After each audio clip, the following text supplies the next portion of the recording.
एक घनदाट जंगल होतं. त्या जंगलात एक झाड होतं. त्या झाडावर एक चिमणी राहत होती. त्या झाडाच्या फांदीवर तिचं एक छोटंसं घरटं होतं. घरट्यात तिची अंडी होती. चिमणी आपल्या अंड्यांची काळजी घ्यायची आणि आरामात राहायची. एक दिवस त्या जंगलात एक मोठा हत्ती आला. तो गरमीने खूप हैराण झालेला होता. त्या झाडाची घनदाट सावली पाहून तो त्या झाडापाशी थांबला आणि त्या झाडाची फांदी जोरजोराने हलवू लागला, ज्यावर चिमणीचं घरटं होतं. जसं जसं तो फांदी हलवू लागला तसं तसं ते घरटं हलू लागलं.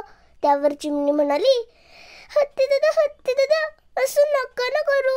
हे झाडावर माझं घरटं आहे, घरट्यात माझे अंडे आहेत. त्यावर हत्ती म्हणाला, ते काही मला माहित नाही. मला असं केल्याने थंडगार वारा मिळत आहे, म्हणून मी असाच करणार. असं म्हणून तो आणखी जोरजोराने ती फांदी हलवू लागला आणि शेवटी जे व्हायचं तेच झालं. ती फांदी तुटून खाली पडली. त्या फांदी बरोबर ते घरटंही पडलं. घरट्यातली अंडी फुटली. चिमणीला ते पाहून खूप वाईट वाटलं. ती रडू लागली, माझी पिल्लं जन्माला यायच्या आधीच मेली. थोड्या वेळाने तिच्या रडण्याचा आवाज ऐकून तिथे सुतार पक्षी आला. तो त्या चिमणीला म्हणाला, ए चिमणे, काय झालं? कशाला रडतीयेस? त्यावर ती चिमणी म्हणाली, त्या दुष्ट हत्तीने माझी अंडी फोडली. आता मी काय करू? त्यावर सुतार पक्षी म्हणाला, आता रडून काही फायदा नाही. आपण त्या हत्तीला मारण्याची योजना आखूयात. त्यावर चिमणी म्हणाली, हो, त्या हत्तीला मारायलाच हवं. तू जर माझा खरा मित्र असशील तर तूच मला उपाय सांग. त्यावर सुतार पक्षी म्हणाला, आता बघ माझं डोकं कसं चालतंय. माझी एक मैत्रीण मधमाशी आहे. आपण तिच्याकडे जाऊ. मग ते दोघेही उडत उडत मधमाशीकडे गेले आणि मधमाशीला त्यांनी घडलेली सगळी हकीकत सांगितली. त्यावर मधमाशी म्हणाली, त्या हत्तीला चांगलाच धडा शिकवायला पाहिजे. माझा एक मित्र बेडूक आहे, आपण त्याचीही मदत घेऊयात. असं म्हणून ते तिघेही उडत उडत बेडकाजवळ गेले आणि बेडकाला त्यांनी घडलेली सगळी हकीकत सांगितली.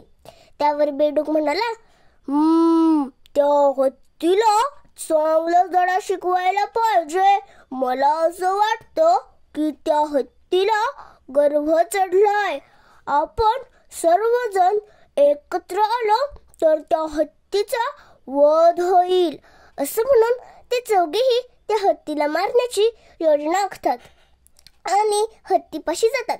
हत्ती पोटभर जेवून पडलेला होता. मधमाशी त्याच्या कानाजवळ गेली आणि गुणगुणू लागली,